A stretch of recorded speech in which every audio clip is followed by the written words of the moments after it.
Hello bachcho, let's see this question. If S is the sample space, then probability of A is equal to 1 by 3 probability of B, and S is equal to A union B, where A and B are two mutually exclusive events, then probability of A is equal to A 1 by 4, B 1 by 2, C 3 by 4 and D 3 by 8. तो चलिए इस question को solve करती हूँ. की concept apply करूंगी इस question में. सो देखिए, की कंसेप्ट में मुझे पता है ए और बी जो है यहाँ पे दिया है, ए एंड बी आर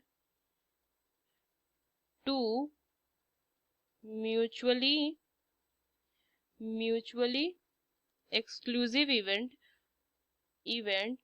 तो इन दोनों का जो प्रोबेबिलिटी होगा इनका इंटरसेक्शन का, इसकी वैल्यू ना जीरो होती है, क्योंकि दोनों म्यूचुअली एक्सक्लूसिव इवेंट है. तो इनका जो इंटरसेक्शन होगा उसकी प्रोबेबिलिटी क्या होगी, जीरो होगी. तो और मुझे एस जो दिया हुआ है वो क्या दिया हुआ है, ए यूनियन बी दिया हुआ है. So probability of A union B जो हो जाएगा वो कितना हो जाएगा, एक वन के इक्वल हो जाएगा, कि एस जो है सैंपल स्पेस है, सैंपल स्पेस इन दोनों के यूनियन के इक्वल है. तो इन दोनों का प्रोबेबिलिटी कितना हो जाएगा, इन दोनों की यूनियन का प्रोबेबिलिटी 1 हो जाएगा. तो ये चीजें ध्यान में रखनी है. तो अगर मैं देखूं इनका अगर प्रोबेबिलिटी जो है ये S इज इक्वल टू दिया हुआ ए यूनियन बी, तो इनकी जो प्रोबेबिलिटी हो जाएगी ए यूनियन बी की, इसकी वैल्यू 1 हो जाएगी. तो ये किसका केस बन गया, ये एग्जॉस्टिव इवेंट बन गया. सो लिखेंगे इट इज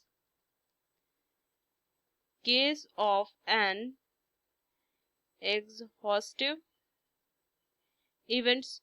सो यहाँ पे मैं क्या लिख सकती हूँ, ये लिख सकती हूँ मैं probability of A union B which is equal to probability of A plus में प्रोबेबिलिटी ऑफ बी माइनस में probability of A intersection B. ये एक फॉर्मूला होता है, इसे मैं यूज करूंगी. सो ये वैल्यू तो 1 हो गया, और ये कितना हो जाएगा प्रोबेबिलिटी ऑफ ए. अब प्रोबेबिलिटी ऑफ बी को मैं क्या लिख सकती हूँ, 3 इंटू प्रोबेबिलिटी ऑफ ए लिख सकती हूँ, और इसकी वैल्यू तो क्या हो जाएगी, जीरो ही होगी. सो ये जीरो हो जाएगा. सो क्या हो जाएगा, 4 probability of A is equal to 1.